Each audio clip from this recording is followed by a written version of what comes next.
हमारे देश के यशस्वी प्रधानमंत्री माननीय नरेंद्र मोदी जी ने हमारे देश का नाम समूचे विश्व पटल पर रोशन किया है। ऐसे में हमारे देश के प्रधानमंत्री एजेंसी नरेंद्र मोदी जी का ग्वालियर आना आगामी चुनाव को मद्देनजर रखते हुए ग्वालियर आना हमारी पार्टी बीजेपी के लिए सोने पर सुहागा साबित होगा। हमारी पार्टी वैसे भी इस संभाग में बहती मजबूत स्थिति में है।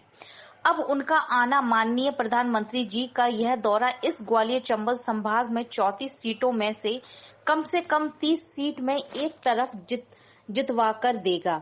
यह कहना था मध्य प्रदेश बीज निगम उपाध्यक्ष डॉक्टर राजकुमार कुशवाहा का, जिन्होंने मीडिया से चर्चा करते हुए यह बताया भी कि पार्टी ने मुझे 2 बार राज्य मंत्री दर्जा देकर नवाजा है और 2023 के विधानसभा चुनाव में सेवाड़ा से टिकट देने का वादा किया था।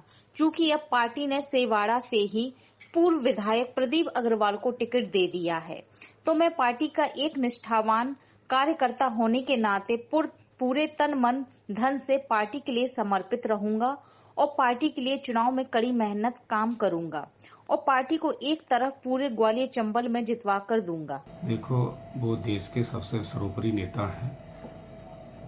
उनके नाम पर पूरा देश, भारत की बात तो छोड़ो, सब उनको नेता, सब सर्वोपरि नेता मानते हैं, यशस्वी नेता मानते हैं और नेता हैं।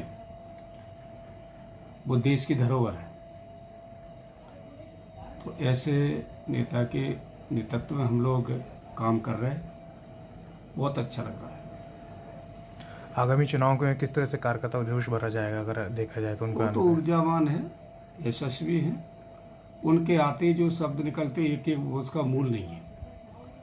उनके आते हमारे कार्यकर्ता आत्मबल से भर जाते हैं, ऊर्जा से भर जाते हैं। तो मध्य प्रदेश भी माननीय मुख्यमंत्री शिवराज सिंह चौहान जी और यशस्वी हमारे देश के प्रधानमंत्री सम्मानीय माननीय नरेंद्र मोदी जी के नेतृत्व में चुनाव हो रहा है। आप जान सकते हैं जो हमारी 34 सीटें हैं उसमें से हमारी कोशिश है 22 से 24 सीट हमारे खाते में आने की उम्मीद दिख रही है, जिससे हम लोग काम कर रहे हैं। हर समाज को समावेश बनाया है पार्टी ने, सबको लेके चलेगा। अभी जो हमारी पार्टी भी अलग थी, मैं राष्ट्रीय लोक समता पार्टी से प्रदेश अध्यक्ष थे, तो मैं भारतीय जनता पार्टी नरेंद्र मोदी जी की नीति सिद्धांत और हमारे शिवराज सिंह जी की नीति सिद्धांत देकर, पार्टी की विचारधारा को देकर मैं पार्टी में शामिल हुआ। उस समय पार्टी के शीर्ष नेतृत्व ने कहा था कि हम आपको मंत्री बनाएंगे, आगामी चुनाव भी लड़ाएंगे। तो मैंने पार्टी से कहा था कि आप तो मुझे ऐसी जगह लड़ाना, मैं 230 टिकट बांटने वाला था, मैं राष्ट्रीय लोक समता पार्टी के टिकट बांटे।